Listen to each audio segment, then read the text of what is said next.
Estamos retornando com o programa Caminho da Universidade e a entrevistada de hoje é a professora Terezinha Leoni Wolff, com esse título, A Mãe da Cultura. Mês de maio é mãe, mas mãe da cultura é uma grande responsabilidade, o qual ela tira de letra. Não, é muita responsabilidade. Tudo bem, dona Terezinha? Vamos para o segundo bloco? Vamos falar sobre a nossa querida Porto União. Cidade amiga, 100 anos, estamos vivenciando. Vamos falar um pouquinho da sua história, da cultura. A senhora teve uma cultura que é na pátria mãe, com certeza fez uma série de analogias. E a gente vai ter que amanhã depois fazer um programa só para falar sobre essa viagem de Portugal. E ainda vamos, claro, falar mais sobre Porto União nos 100 anos.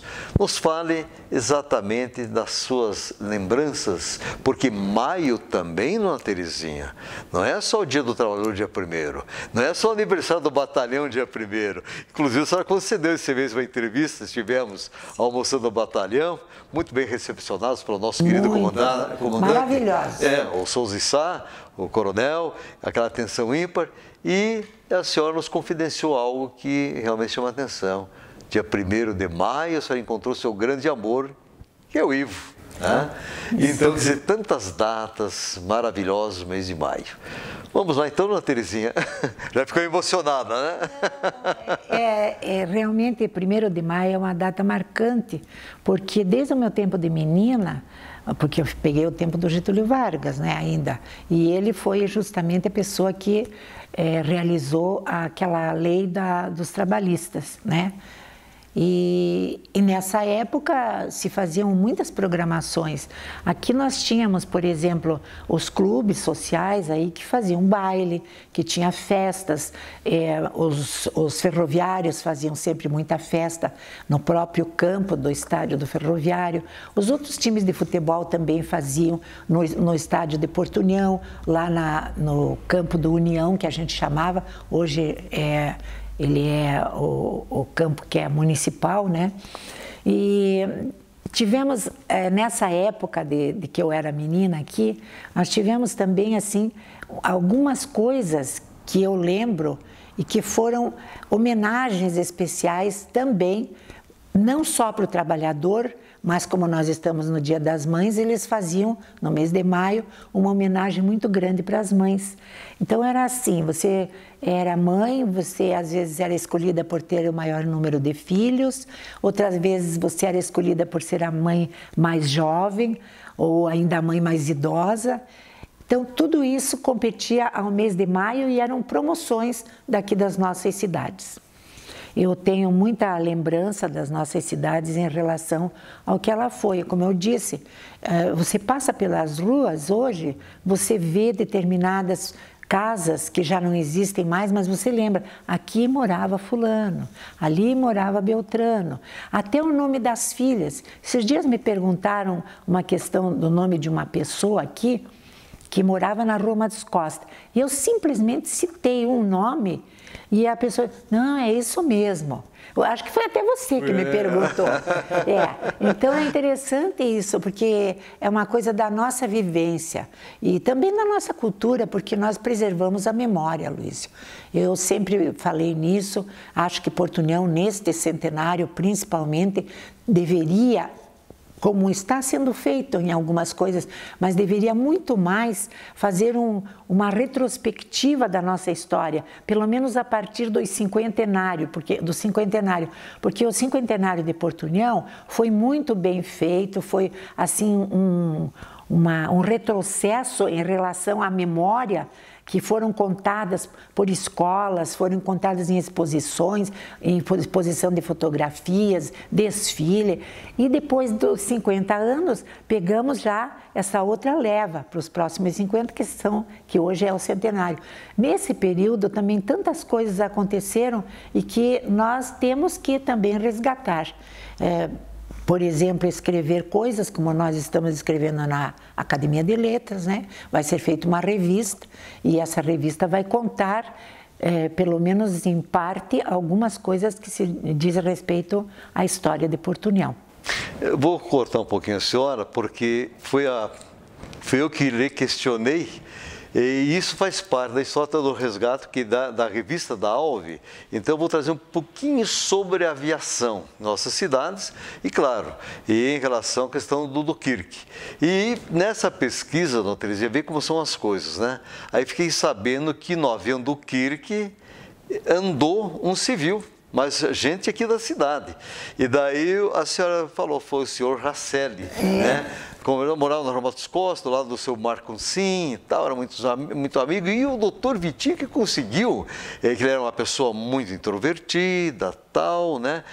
Na dele, mas o doutor Vitinho conseguiu conversar com ele e daí ele explicou essa história bonita de que ele sobrevoou no avião do Kirk, o Kirk pilotando, ele sobrevoou as nossas cidades. Por quê? Ele era muito amigo do Kirk, que ele era telegrafista da rede, e o Kirk, para manter contato com caçador, então ele que, através do telégrafo, que dava as solicitações de pedido do Kirk. E uma dessas solicitações que o doutor Vitinho colocou foi o seguinte, de que eles deviam fazer uma grande fogueira de madeira verde para que desse a fumaça, para que o Kirk, nos seus voos de reconhecimento da área, sobre os redutos, sabia exatamente que estava em caçador. Belíssima história, né, muito Terezinha? bonita. E isso que você falou é aquilo que eu acabei de contar. Através do meu conhecimento, né, de como filha também de ferroviário, e as meninas, as filhas dele, do seu Racelli, foram no meu tempo de escola.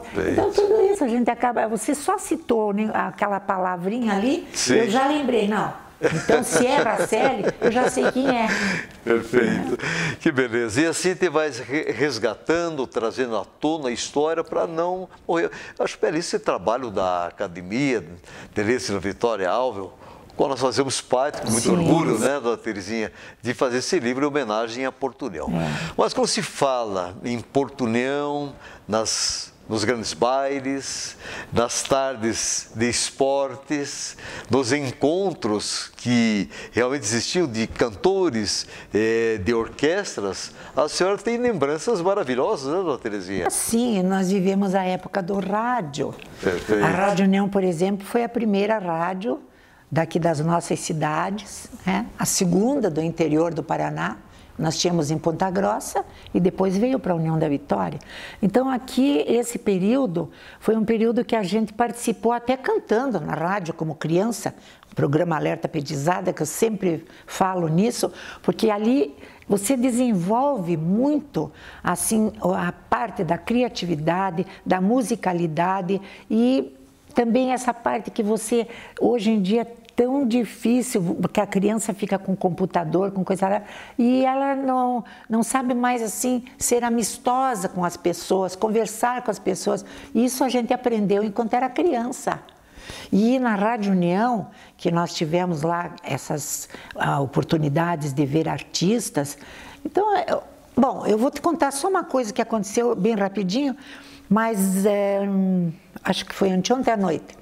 Saiu no Face uma senhora bem velhinha e ela falando sobre o hino nacional. Então ela citou que tinha aquela introdução do hino nacional, ela cantou a introdução e daí ela disse assim, pois é, eu só não sei quem é o autor, porque daí tiraram a introdução, aí já tiraram a segunda parte e agora de repente já não sai mais nem a primeira parte. Então ela foi falando a respeito e eu disse para a minha filha, eu disse, olha, o autor da letra é o Alberto Nepomuceno, que era um nacionalista que escreveu esta parte do poema na introdução do hino nacional. Então, por quê? Porque eu vivi na escola normal, até em 1953, quando terminei o curso da escola normal, nós tivemos que cantar o hino nacional com a introdução. Com a introdução. Então, são coisas que a vivência da gente faz realmente você aprender e a rádio foi muito importante. Hoje nós temos a televisão, mas eu penso que rádio nunca vai deixar de ser escutado. Muito bem, eu tenho certeza, dona Terezinha, que a senhora acabou de falar sobre essa introdução, o que a dona Terezinha está falando? Não sabe. Não sabe, porque em momento algum é colocado com a introdução, né? Não. Bom, dona Terezinha, eu vou lhe perguntar algo que diz respeito muito à senhora. toda rainha tem que ter o seu castelo. Não é verdade? Eu sei que a sua casa aqui nos recebeu muito bem, aqui juntamente com a equipe maravilhosa, a Andressa e os demais, é um castelo. Mas eu estou me referindo a um castelo que é aqui ao lado da sua casa também. A senhora está com saudades do período Castelinho, dona Terezinha? Eu sei que a senhora se emociona quando se fala em Castelinho. Não, eu tenho muita saudade, sabe, professor? Porque ali a gente descobriu muita coisa boa, muitos valores artísticos que apareceram. Também tive a oportunidade de dar muita consultoria, professores, até pessoas que estavam fazendo um pós-graduação, que estavam fazendo um trabalho dentro do primeiro grau, do segundo grau, da escola, da faculdade até. E quando você serve as pessoas, você se sente gratificado. É tão gostoso você saber ajudar alguém. Chega uma pessoa e pede para você alguma coisa e você se sente assim feliz de poder ensinar, de poder dizer aquilo que realmente você possa passar. Então o Castelinho para mim não vai ser esquecido nunca, né? Agora ele está numa fase que eu até precisei já várias vezes, mandei documentação, pedi para fazerem restauração. Agora está com um projeto lá em Florianópolis, que a Irene, que está atendendo a parte de museologia, ela tentou fazer um trabalho já nesse sentido. Eu espero que nós possamos restaurá-lo. Não no que diz respeito à pintura, porque a pintura seria a última coisa, mas a estrutura dele, a questão do alicerce, a questão do telhado, daquela parte do teto que tem rachaduras. Então, isso para mim seria a realização, ver o Castelinho um dia totalmente lindo, como quando eu fiz minha escola de datilografia ali, que eu tinha 11 anos. Dona Eli era a dona do Castelinho e era a nossa professora de datilografia. Então, eu nessa época, com 11 anos, professor, eu já conhecia o Castelinho, aquela coisa linda, aquelas paredes bonitas que tinha, e a estrutura e, ao mesmo tempo, aquela parte da arquitetura dele, que é uma arquitetura diferente. Você só encontra um outro parecido aqui, pelo menos em Santa Catarina, na região de Três Etilhas. E eu fui a Três Etilhas, eu tive a oportunidade de verificar o Castelinho de lá de Três Etilhas. Ele não estava tão bem cuidado quanto o nosso. Também estavam esperando uma restauração, mas o nosso ainda estava em melhores condições. Nós não podemos deixar que realmente ele caia para que a gente possa fazer alguma coisa. O ideal seria fazer enquanto pode-se, né? Então, é isso. Eu entendo esse amor que desde criança e eu tenho certeza que os nossos representantes irão tomar providências e é preciso para que se mantenha. Minha querida professora Terezinha Leoni Wolff, mãe da cultura mês de maio, cabe muito bem. Nós temos que encerrar, infelizmente já estouramos no horário. Uma mensagem aos nossos telespectadores, nesse mês tão especial, mês de maio, sua viagem de Portugal foi belíssima, o seu conhecimento sobre Porto União nos 100 anos também é belíssimo. Enfim, queremos sempre contar com a senhora. Em nome de toda a nossa equipe, o nosso muito obrigado a essa querida pessoa que é Terezinha Leoni Wolff. Sua mensagem final. Obrigada para você, Aloysio. Pois é, nós estamos agora festejando o Dia das Mães e você tem a graça de ter a sua mãe ainda. Eu já não tenho mais. Mas é um dia assim, para quem tem a mãe é gratificante poder dar um abraço e para quem não ter é hora de nós fazermos uma oração, uma prece, desejando que ela esteja em paz e que esteja olhando para a gente e dizendo: você vai ser feliz, minha filha. Você vai ser feliz, meu filho, porque essa palavra é tão doce. Quando a mãe diz para a gente que deseja a felicidade, ninguém é capaz de dizer isso com tanta doçura, professor. E eu desejo a todas as mães das nossas queridas cidades, Porto União e União da Vitória, as nossas mães brasileiras, as nossas mães do mundo, as brancas, as negras, as pobres, as ricas, aquelas que têm bastante saúde e as outras que já estão com dificuldade, as mães mais novas, as mães mais velhas.